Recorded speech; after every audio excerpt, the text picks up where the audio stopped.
So thanks everyone for coming. This is our second Iqbal Nashist. Nashist, by the way, means sitting. So today we're going to talk about Allama Iqbal's most famous poems, which are Shikwa and Jawab-e-Shikwa.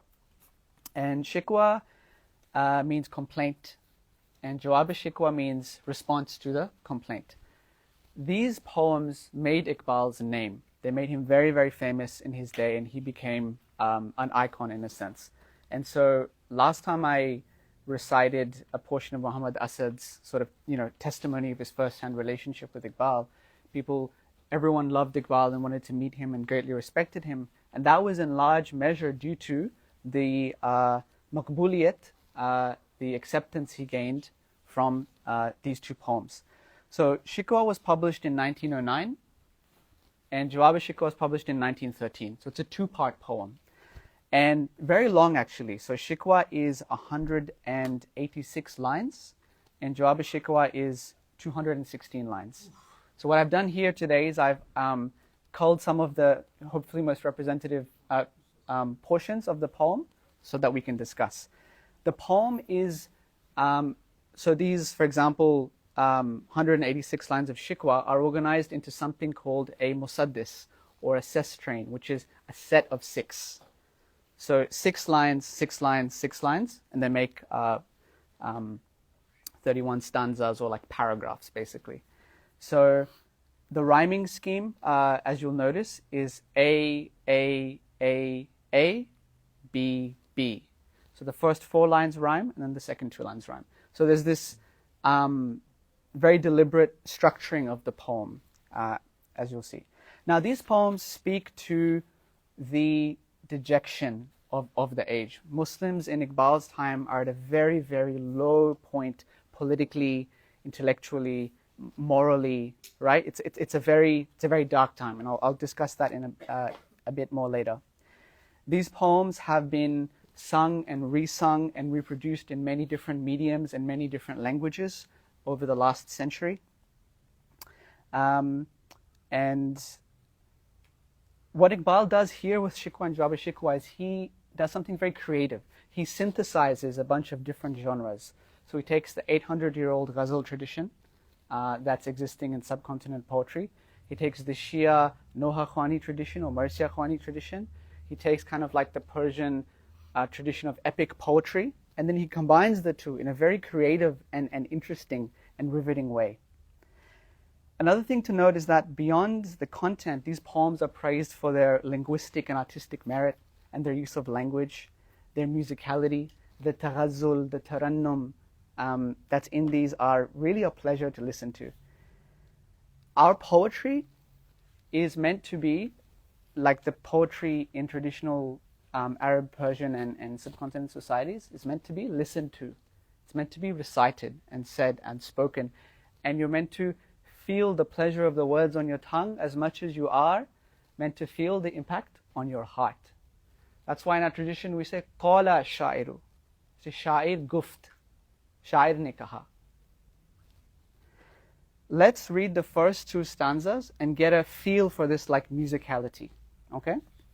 So Iqbal says, he starts off stanza 1 of Shikwa, and he says, Kyun ziyakar banu, sood faramosh rahun, fikre farda karun, mehve game dosh rahun, naale bulbul ke sunu aur hamatan gosh rahun, हम नवा मैं भी कोई गुल हूँ कि खामोश रहूं, जुर्रत आमोज मेरी ताबे सुखन है मुझको, शिकवा अल्लाह से खाकम बदहन है मुझको. Why should I remain defeated? Why am I unable to attain success? Why do I not think of tomorrow but remain trapped in yesterday's grief? Should I remain transfixed by the nightingale's cry? My fellow criers, should I remain silent like a rose? For I too have the gift of song which gives me courage to complain. I complain to Allah, may my mouth be filled with dust. So Iqbal sets up this imagery of the bulbul, the nightingale and the garden and grief and anguish And he says here, I complain to Allah, may my mouth be filled with dust. So this is like a metaphor, this is a saying in our culture when you need to say something that is a bit awkward to someone older, or someone who is in more respect. Iqbal says, I will complain with adab, but I'll still complain. Right? Okay, stanza 2. है बजा शहवाए तस्लीम में मशहूर है हम, किस्सा दर्द सुनाते हैं कि मजबूर है हम, साज खामोश हैं फरियाद से मामूर है हम, नाला आता है अगर लब पे तो माजूर है हम, ए खुदा शिकवाए अरबाब वफा भी सुन ले, खूगरे हम से थोड़ा सा गिला भी सुन ले. We have earned a reputation as those ever reconciled to fate. So we accept fate. That's who we are. That's our reputation. But we are helpless now in narrating this tale of pain. Majboor. We have to say this.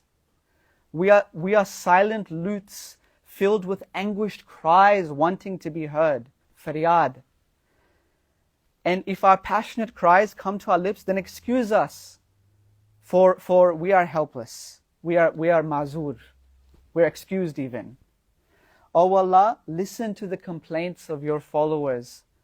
For those accustomed to only your praise, listen to this small complaint. Now, as you can see, very, very musical, very, very powerful, meant to be said and recited. Shikwa is this poem where Iqbal, of course, complains to God. And he says, God, we are the ones who took your flag of Tawheed and spread it to the whole world. But now, it seems like you have forsaken us. We are weak, humiliated, debased, disgraced, beleaguered, besieged. And the non-believers, the kafir, they have everything. They have every kind of success. Iqbal here is channeling his own feelings, but also the broader feelings of the Muslim world, a broader current. This is a time, 1910, 1909, when the Muslim world is reeling from blow after blow. Iqbal is born 10 years after the last Mughal king dies in exile, exiled by the British. Iqbal's teachers are the last remnants of Mughal aristocracy who survived the British siege of Delhi by accident because they weren't in Delhi. In Aceh, the Dutch have just finished ripping up, after a brutal 20 years, the Aceh Sultanate. Brutal 20 years of guerrilla war. In Algeria, the French have just imposed themselves, and at the cost of millions of Algerian lives. In Libya, just as Iqbal writes this poem, the Italians have invaded Ottoman Libya. And the Ottomans in 1912 lose all of their territory in Europe that they controlled for 600 years. So all of this is happening live in front of the Muslim world and in front of Iqbal.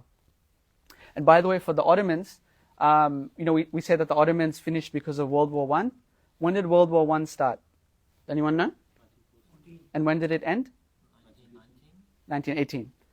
For the Ottomans, World War I, this kind of fight for survival, actually starts in 1912 and it finishes in 1923. So they go through this brutal 10 years of war and conflict and famine and death and chaos, and it's a very, very rough time. Iqbal he articulates the grief of the ummah. He's the inheritor of this pain. Intellectually, Iqbal is also responding to what he sees as the rapid secularization and westernization of his community, right? The spread of communism and liberalism and feminism and all these different kind of ideas. And he sees his community, just like the Jews in Europe, like lose their religious identity. And he's also responding to this feeling that the Muslims have become stagnant and incapable of responsive change. Sorry, I was just wondering, so the word here, taslim, is that the word translated to English reconcile? In the first line of the second stanza?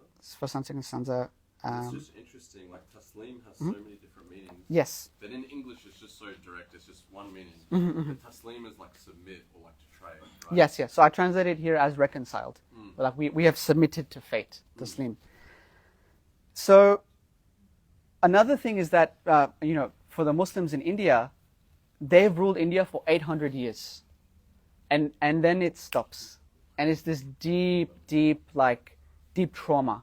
And the Muslims in India, they see that when the British go, they're not going to be in charge. Someone else is going to be in charge. At least for the Egyptians or for other people, they know when the British go, when the French go, they'll still be in charge. But for the Muslims, there's this deep feeling of worry and anxiety, right? About what's going to happen. We're no longer in charge.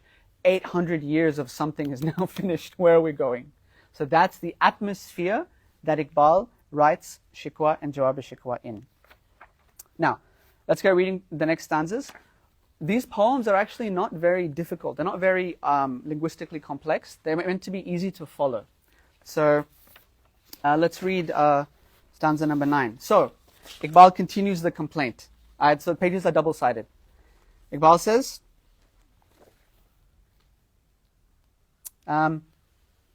तू ही कह दे कि उखाड़ा दर खैबर किसने, शहर केसर का जो था उसको किया सर किसने, तोरे मखलूक खुदावंदों के पैक तोरे मखलूक खुदावंदों के पैकर किसने, काट कर रख दिए कुफ्फार के लश्कर किसने, किसने ठंडा किया आतिश कदाए ईरान को, किसने फिर जिंदा किया तज़किराए याज़दां को. Tell me, who pulled out the gates of Khaybar? Who conquered the city of Kaysar? Who destroyed the idols of these created gods? And who laid the armies of the unbelievers to ruin, to waste? Who cooled the fire temples of Iran? And then who was it that gave life to the remembrance of God? He goes on. Safhaye der se batil ko mitaya हमने, नोए इंसान को गुलामी से चुराया हमने, तेरे काबे को जबीनों से बसाया हमने, तेरे कुरान को सीनों से लगाया हमने, फिर भी हमसे ये गिला है कि वफादार नहीं, हम वफादार नहीं तो भी, हम वफादार नहीं तू भी तो दिलदार नहीं. From the pages of time we erased falsehoods. We unchained mankind from the clutches of slavery. We made your Kaaba a place of prostration, and we held your glorious book to our chest. Yet you still accuse us that we are not faithful? Maybe we're not faithful, but neither are you. So this is very gutsy language, strong language, right? We have to also understand this in the ghazal tradition. So Iqbal is channeling the ghazal tradition where the lover and the beloved are trading accusations. So this is the poetic tradition he's coming from here. And just a point to note, obviously, this is not meant to be a theological work. This is poetry. And so Yes. Excesses of the poems in this regard. So it's not that we learn to make dua or anything. No, of course not. But there's interesting wording that I can see there. He's mentioning, like, it's not that he's accusing Allah, but he's essentially saying it's impossible that we're not faithful. Right. Allah says, Ya Allah, we did all this for you. We sacrificed and we warred and we gave so much, and we're still like this. How have we fallen so low? Right? In the sort of Sufi tradition as well, this idea of this kind of like shikwa to God is something that is done often in like a private way. I think the word is like munajat or something. So this is also kind of like a zikr of God. This is also a connection with God where you're talking to God, right? So there's that's part of the Islamic tradition that's here as well. When this shikwa was published first time, Gigi. the most of the ulama in subcontinent, they said that Iqbal has become kafir because he is complaining to Allah. So that thing was not erased till he wrote the Jawab-e-Shikwa. So when that answer came, then the people realize that he's not actually complaining, he's actually prosecuting that opinion. So मैं यहाँ आपसे बकुल एहतराम एतराज़ करूँगा, इख्तलाफ करूँगा. This is often said, but मैंने कोई मुस्तनद हवाला नहीं देखा इस चीज़ का. I haven't actually seen any sources that say this, that show this. And Mullah Saleh Basir, who's attached with Darul Qasim in Chicago, he says that he read through all of Iqbal's letters and he didn't find any mention of this supposed controversy.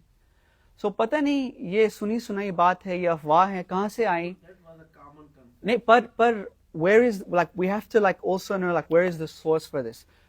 Maybe it might be true, but I haven't seen anything, and other people who have done research into this haven't actually seen this. Maybe it's the case that on the one hand we have Islamists, on the other hand we have secularists in Pakistan, and they like keeping this rumor alive because it suits their prejudices against traditional ulama, actually. The second reason why I don't really think this is true is that there's actually a very long tradition in Farsi Urdu poetry of being ecstatic with God. So in Farsi there's a phrase, Ba Khuda Divana Bash, Ba Muhammad Hoshiar. With God be ecstatic, say what you want, but with the Prophet have adab. So this is a long established principle in Farsi Urdu poetry that Iqbal is actually tapping into. If you read Ghalib, for example, Ghalib says, Na ta kuch to khuda hota, na hota, he says, na tha kuch to khuda tha, kuch na hota to khuda hota, the boya mujhko hone ne, na hota main to kya hota. This is very ecstatic language towards God. But then the same Ghalib says, मैं उनकी उम्मत में हूँ, मेरी काम क्यों रही बंद, उस शाह के वास्ते गुंबद बेदर खुला. So I don't actually, I will just disagree with that. It's very commonly said, but I haven't seen the evidence to back that up. I would say as well that the audience of the Sufi poets is very different, because Allama Iqbal, when he writes, the audience is much more broad. So it makes sense kind of what Uncle was saying, that there would be, because there's a broader audience, then they're not as exposed to the ideas that you were putting forward about, particularly within the Farsi tradition, and it exists outside as well. Even when you look at Sufism across different aspects of things, they tended to have a very narrow audience, and many people, it wasn't as popular. But Allama Iqbal, and you can correct me if I'm wrong, when he wrote, he was very widely read. And so it would make sense that when you have a wider audience, then there's more confusion. But Allah Alam about this particular. Allah Alam. Yeah, I mean, it needs more research. I haven't seen solid evidence on that claim. Okay, so let's keep going. Stanza 14. So this is on page 3, I think. So, उम्मतें और भी हैं, उनमें गुनाहगार भी हैं, अजिज़ वाले भी हैं, मस्त में पिंदार भी है, इनमें कामिल भी हैं, गाफिल भी हैं, होशियार भी हैं, सैकड़ों हैं कि तेरे नाम से बेजार भी हैं, रहमतें हैं तेरी अग़यार के काशानों पर, पर्क गिरती है तो बेचारे मुसलमानों पर. So he says, there are people of other faiths and other ummats, and amongst them there are sinners, and there are humble ones, and there are proud ones. There are ones of little worth, and ignorant ones, and intelligent ones, and there are many who have disabused themselves of your name as well. Yet your mercies reign on the roof of others, but when a thunderbolt strikes, it's on the Muslims. So here he's saying, why is it that the Western world has everything and we're stuck in what we're stuck in? Again he says, now forcefully, he says, stanza 17, क्यों मुसलमानों में है दौलत दुनिया नायाब, तेरी कुदरत तो है वो जिसकी ना हद से हिसाब, तू जो चाहे तो उठे सीनाए सहरा से हबाब, रहरुए दश्त हो सीली ज़दाए मौज सिराब, ताने अग़यार है रुसवाई है नादारी है क्या तेरे नाम पे मरने का अविज़ ख्वारी है? Here in stanza 17 he says, why is it that in the Muslim world, worldly wealth is so scarce? Remember, they've gone from Mughal Empire, 25% of world GDP, to subjugated and extremely, extremely poor and dispossessed, right? Your power is that which has no limit or no limit. With your will, water can flow even from the heart of the desert. And the desert traveler can get drenched by the waves of a mirage. We are taunted by our enemies. Tane aghyar hai, ruswai hai, nadari hai. We're taunted and dishonored, and poverty seems to be our lot. Is the recompense for dying in your name only shame? So this is shikwa, right? Now, regardless of if there were criticisms of shikwa or not, Jawab-e-Shikwa put to bed all doubts as such, and turned Iqbal into a hero for voices all across the Muslim spectrum of intellectual opinion. In Jawab, Iqbal, now this is another reason why I don't necessarily buy this narrative that Shikwa was controversial, because in Jawab-e-Shikwa, Iqbal writes from the perspective of God. So the complaint has been given, and then he writes as if God is responding, which you would think would be more controversial than what he wrote in Shikwa. But Jawab-e-Shikwa, as I said, was widely appreciated. God, in this poem, is addressing the 19th, 20th century Muslim. And God says directly, in the voice of Iqbal, He hasn't abandoned Muslims, but it's Muslims who have turned away from the path. And the solution is to remain attached to the Quran and the Prophet in creative but genuine ways. So, stanza 5, Jawab-e-Shikwa. So here Iqbal opens again with like this very narrative and musical opening, very powerful. Aayi awaaz gham-angeez hai afsana tera, ashk-e betab se labrez hai paimana tera, आसमां गिर हुआ नारा मस्ताना तेरा, किस कदर शौक ज़बान है दिले दीवाना तेरा, शुक्र शिकवे को क्या हुस्न अदा से तूने, हम सुखन कर दिया बंदों को खुदा से तूने. Then spoke a voice, and the voice says, your tale enkindles pain, your cup brims with restless tears. Your cry of passion reaches the heavens, and how impassioned is your tongue and your heart. At least you present your complaint with some grace and eloquence, for you have brought man and God into dialogue. Now God here admonishes the Muslims, or admonishes the complainer. Stanza 11. The to aba wo tumhare hi, magar tum kya ho? हाथ पर हाथ देरे मुंतज़िर फरदा हो. Those were your forefathers that you speak of, who did this and who did that and who did that. But what remains of you, what remains of them in you? You sit hand in hand waiting for tomorrow. Passive and, Stanza 14. The admonition continues.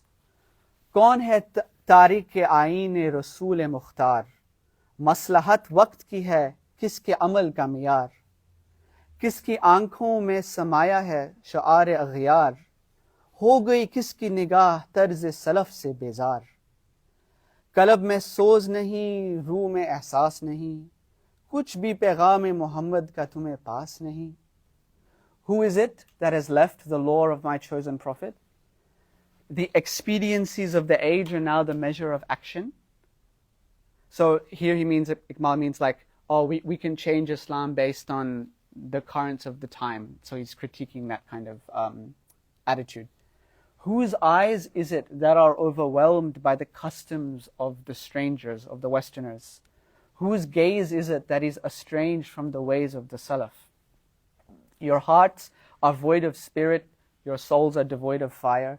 There's nothing left in you of the message of Prophet sallallahu alaihi wasallam. Stanza 16.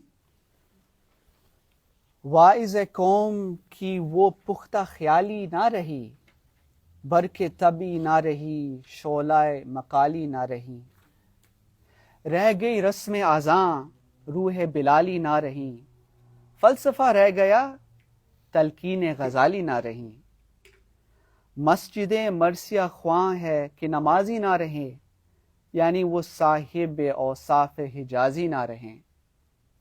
The preachers have no maturity of thought. Neither do these electrifying publications remain, nor these impassioned articulations. The ritual of azan remains, but the spirit of Bilal doesn't remain. Philosophy remains, but the spirit of Ghazali doesn't remain. The mosques mourn, bereft of worshippers. Yani, those men who embody the qualities of Hijaz don't remain. So here Iqbal is drawing attention to kind of the intellectual weakness of the Muslims at his time, or like the shifting worldviews, the allure of Western ideologies and ways of thinking. He's drawing attention to that here in this stanza. It's crazy how much this applies. Subhanallah. Right. It's like it's out of the page. Right. Right. Now, in stanza 25, the poem changes tone. And it goes from that of a message of admonition, sarzanish, to one of hope. This is very interesting. Now God is saying, you've come and complained to me, but I've shown you now actually it looks like the fault is with you. Now let me show you the way. Ehde nu bark hai, आतिश ज़ाने हर खिरमन का, ऐमन से है कोई सहरा ना कोई गुलशन है, इस नई आग का अक़वाम कुहन ईंधन है, मिल्लत ख़त्म रसूल शोला बा पीरहन है, आज भी हो जो इब्राहीम का इमाम पैदा, आग कर सकती है अंदाज़ गुलिस्तां पैदा. This new age, the modern age, is lightning, setting ablaze everything. Neither desert nor garden remains safe from this firestorm. This new fire feeds on the fuel of the old nations of the past, and it too burns the garment of the last prophet's nation. Yet, if the faith of Ibrahim can once again be kindled, it can turn this blaze into a garden. आग कर सकती है अंदाज़ गुलिस्तां पैदा. So, Iqbal is saying to the Muslims, if you can get your Islam right, we can go somewhere. Not just save ourselves, but we can save the world. Now think about what Iqbal is saying at this time. I described at length the political despondency of the time and the kind of intellectual despondency. Think about it. Iqbal went to the West, and he was one of the first people to attain such high qualifications from the West. PhD from Germany, and masters from Cambridge. One of the first Muslims to ever do these things. Went to the West, lived there, stayed there, didn't buy it. Right? He, in a time when Muslims everywhere were being kind of ensnared and entrapped by Western frameworks, Iqbal didn't buy it. He thought that Islam had something better.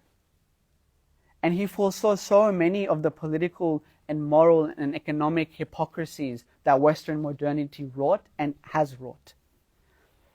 And subhanAllah, you compare Iqbal with so many of the other intellectuals of the Muslim world at the time, and you can really see the difference, right? Mullah Saleh Basir says that Mustafa Kemal, he went to Hifz school, right? He didn't finish, but he had a traditional upbringing, and then he went a completely different way. It's a classic traumatized Hifz student. We don't want to traumatize the Hifz students. Who knows what they'll do later on, right? That's a joke Saleh made. So Mustafa Kemal, for those who don't know, was Ataturk, and he's the one who secularized Turkey, banned the hijabs, totally made it, turned the adhan into Turkish, banned Arabic adhan, so that's what he's saying. That was from a traumatized student. And they have the same lifespan as well. They basically die in the same year, Iqbal and Mustafa Kamal. So just think of the different trajectories and how powerful the allure of this like Western so-called solutions or way is. But Iqbal says, no, actually, we can do it better. It goes on here, stanza 29. Kashti-e haq ka zamane mein sahara tu hai. Asre noor raat hai. Dundla sitara tu hai. You are the boat of truth, the Muslims.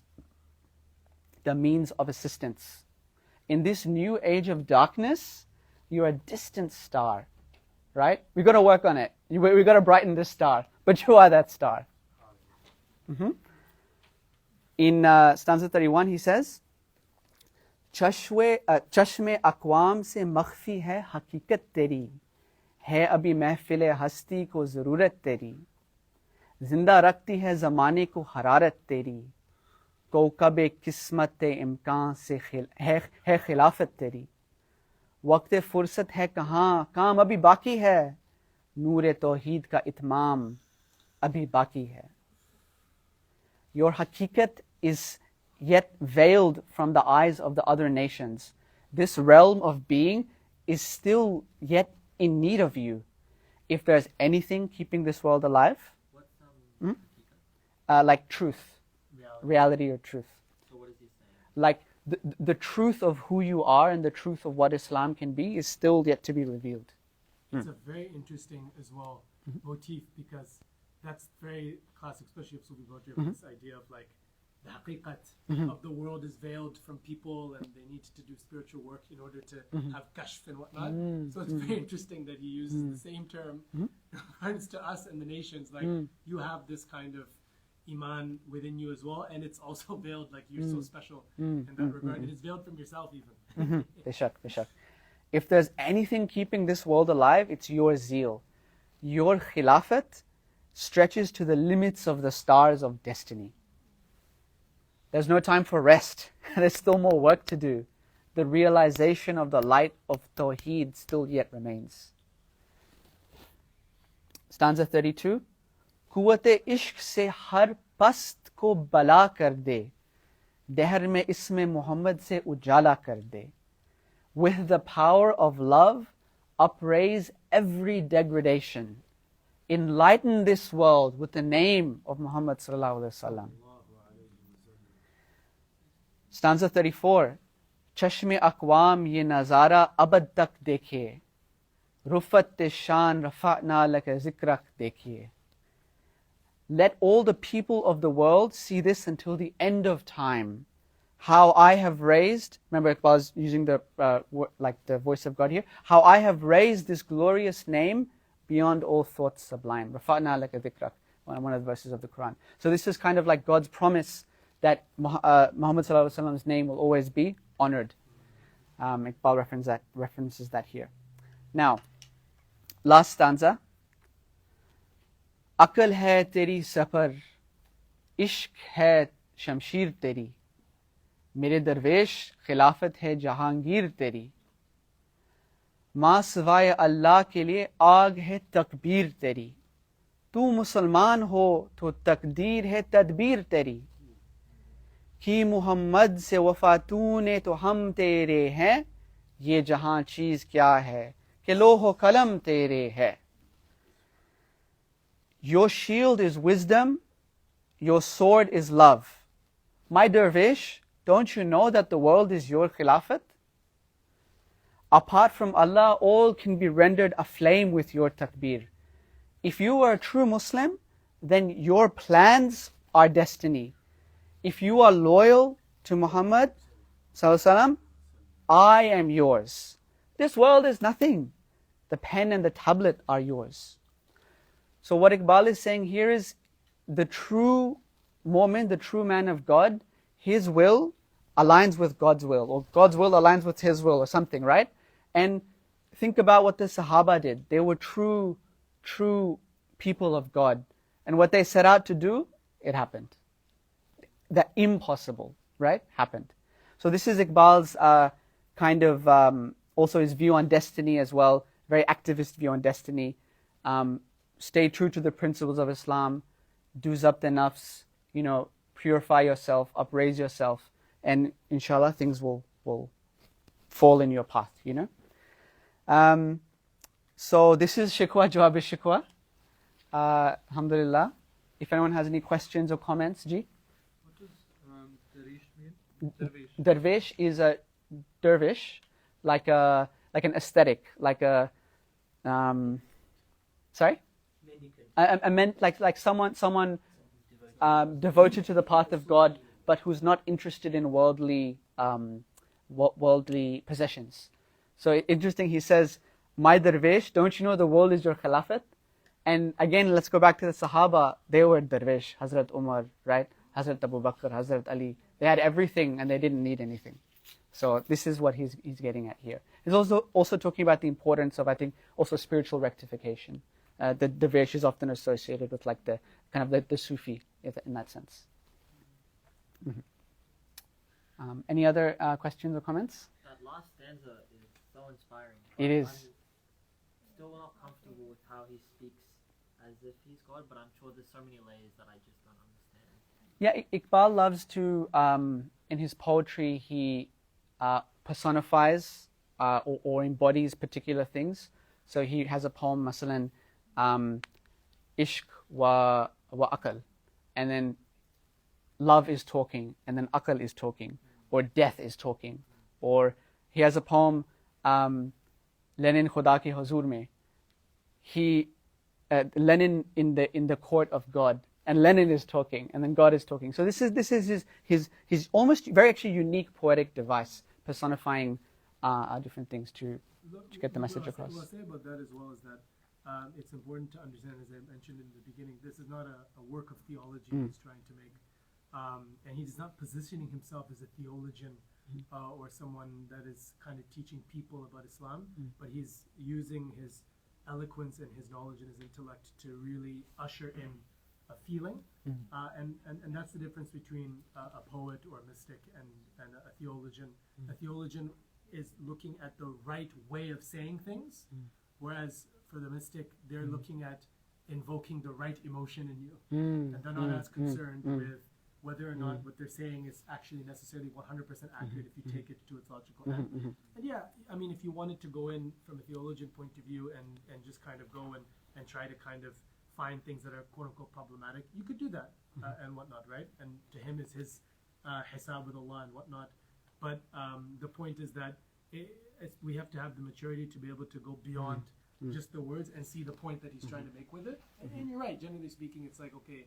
But to be honest, even when he's speaking, it's most of the things that he's saying that are coming from Allah, he's actually quoting, he's referencing, and that's the thing, that, as you said, perhaps there's something that he knows that I'm not really seeing. Most of the things he's saying is either references to the Quran, or references to Hadith, or references to established concepts in Islamic theology as well. So it's like, it's actually not inaccurate, that response, because it's actually very much in line with our theology. So at the beginning, he's talking about when he starts his in 4 in stanza 5, then smoke a voice your tail, it kindles pain, your cups burn with restless tears. I mean, that's the point. Allah's al-Khabir, Allah's al-Sami', and so he knows, and so he's actually rather describing the states of people based on the theological principle. Allah knows and hears everything. So that's obviously then going to be a similar type of response in that regard. There's some, you can say, precedence for this in the concept of a hadith Qudsi. Because a hadith Qudsi, which is obviously hadith from the Prophet ﷺ, that is quoting Allah subhanahu wa ta'ala. Originally when the Prophet ﷺ quoted Allah, it was verbatim, it was word for word. But we understood that the scholars of hadith said that it was permissible to relate whatever was said in hadith Qudsi bil ma'na, by its meaning, and not by its wording.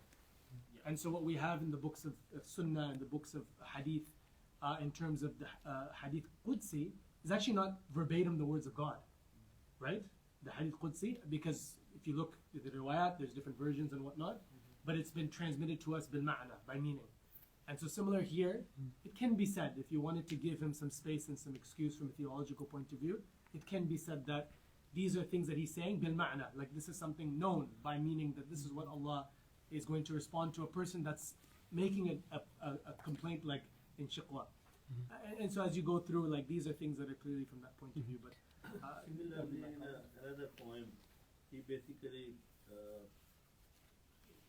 tells about the Iblis. Iblis is sitting in his meeting. This is the Iblis ke majlis se shura. Yeah. Iblis ki majlis se shura. So Iblis followers from all over the world, they come to him and they basically present their reports how they are creating problem in the world.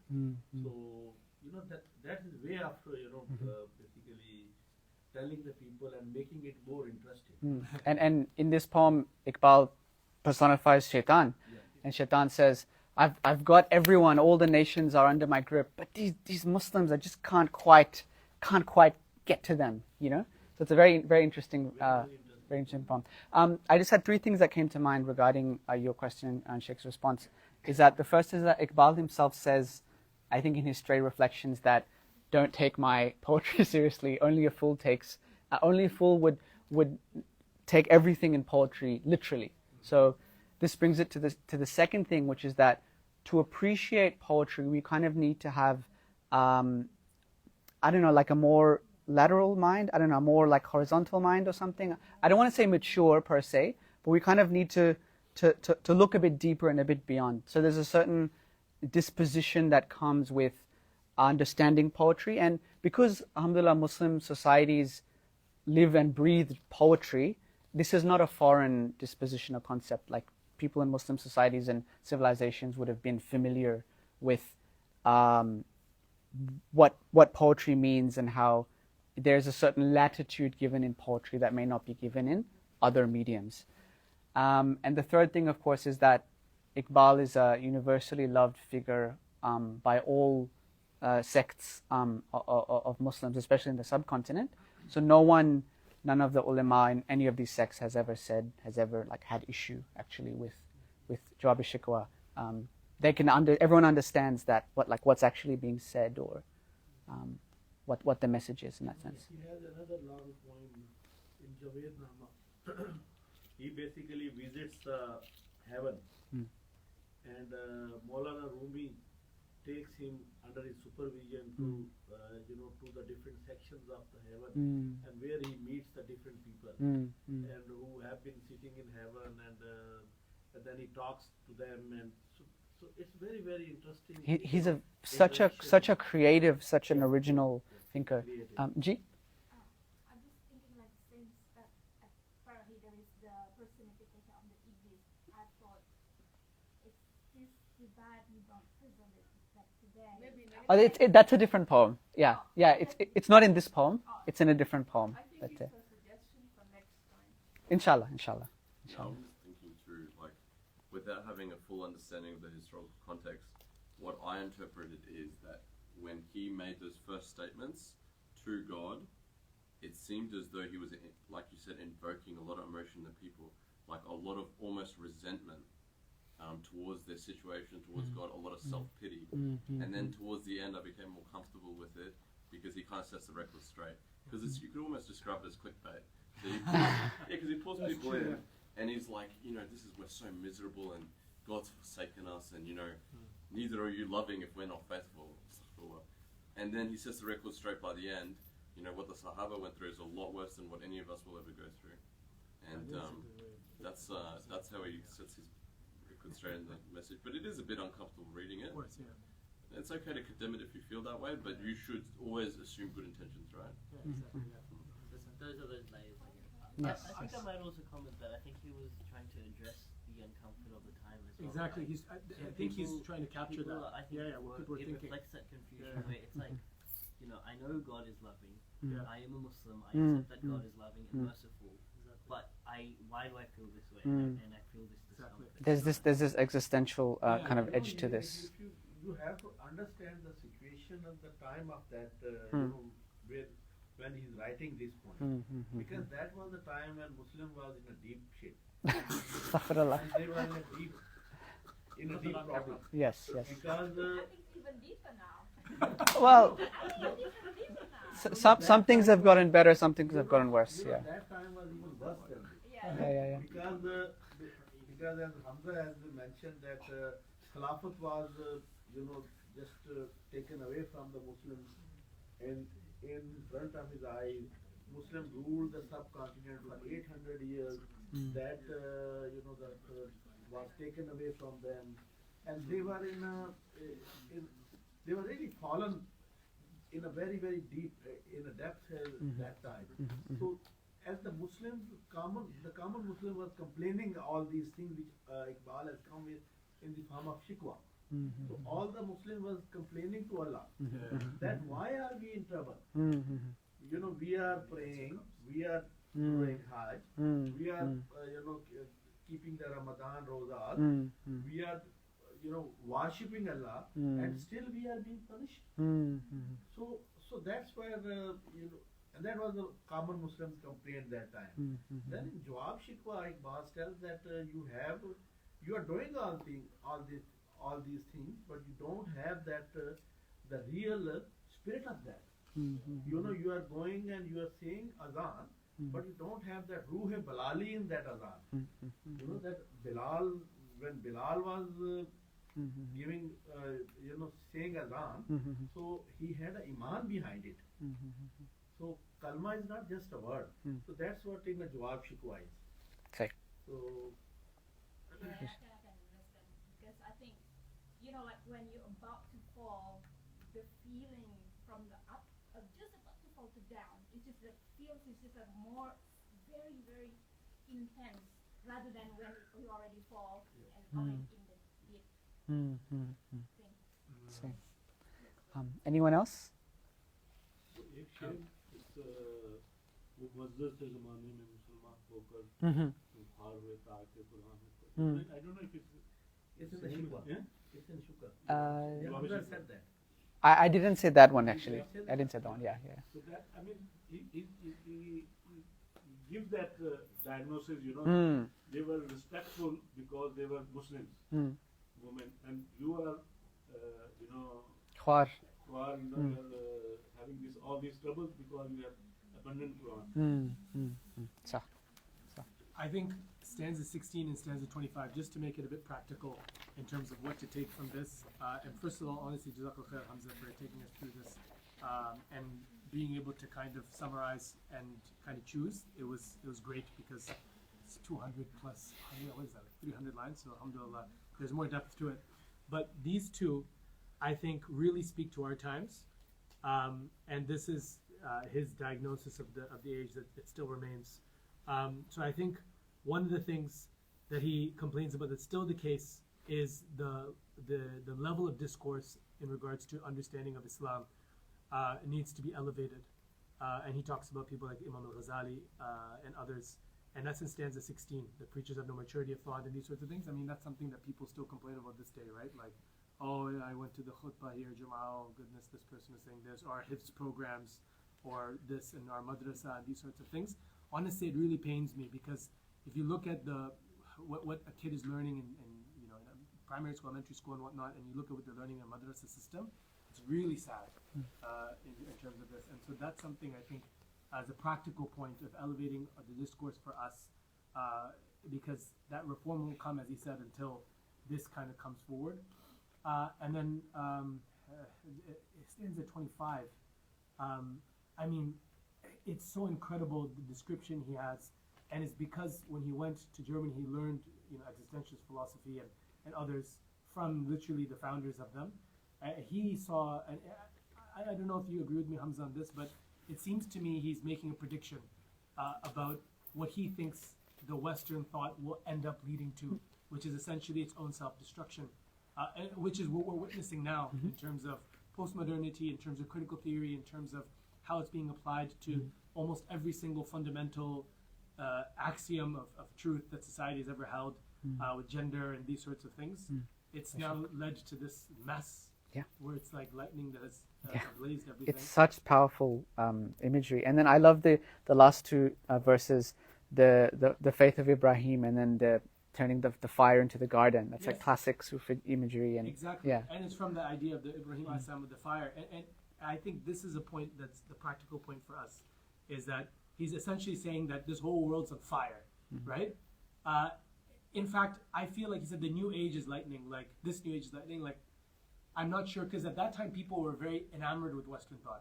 If you look at Muslims now, they're not, especially in the West. And now you look in the East, because they're seeing all this stuff, they say, what is this nonsense, right? Exactly. So now Muslims are starting to realize this, but we need to elevate our discourse and be able to then show to the world why the Muslim worldview is better.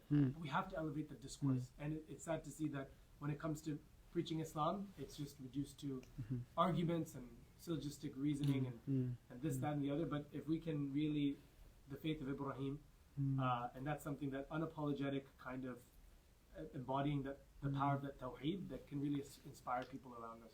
And just 3 years after Jawab-e-Shikwa, World War I breaks out, and the Western world literally starts tearing itself apart. So this is even a prediction of that, right? And then of course World War II, and then sexual revolution and postmodernism and all these things. So this is a kind of a prediction and a premonition of all these things that are to come.